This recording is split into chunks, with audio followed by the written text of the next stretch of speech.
No selleks, et midagi vahvat teha, ei olegi üldse palju vaja. Piisab sellest, kui lükkad sisse ühe korraliku uisuraja ja kutsud inimesed kokku öösel uisutama. Täna siin ilusa pühapäeva õhtul tõesti küünlavalgel saab uisutada ja saab uistuda, ma arvan, et üks 600 inimesega korraga kindlasti, et see on üks oodatamaid üritusi tõesti.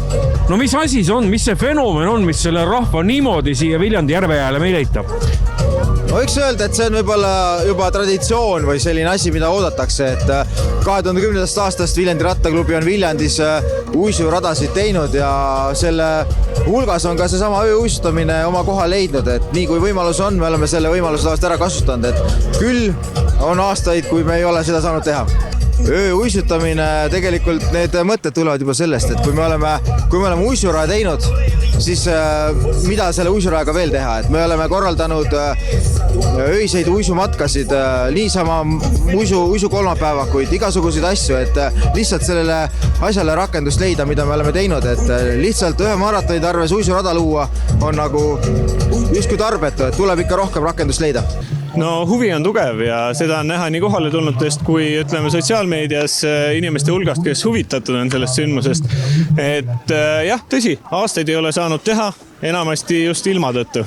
Ma olen viimastel päevadel vaadanud, et ega võib vist öelda küll, et Viljandi on lausa uisupealinn, et siin ikka neid uisutamise üritusi toimub ikka korralikult.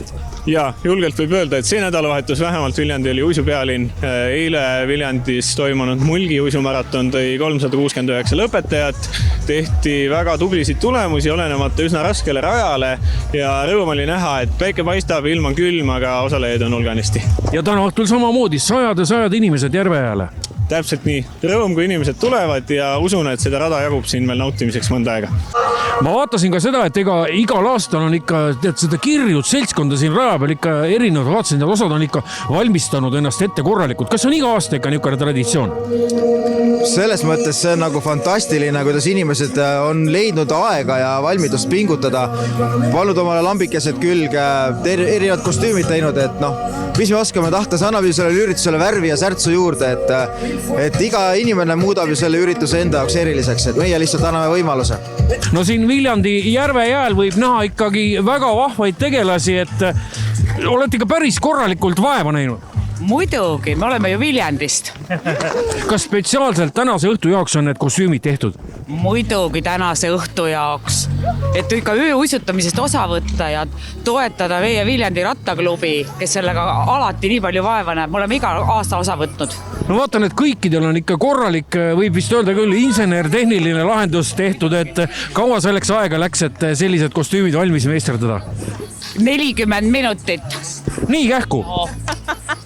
Profid. Täpselt. No kas olete varasematel aastatel ka käinud ööuisutamisest osa võtmas?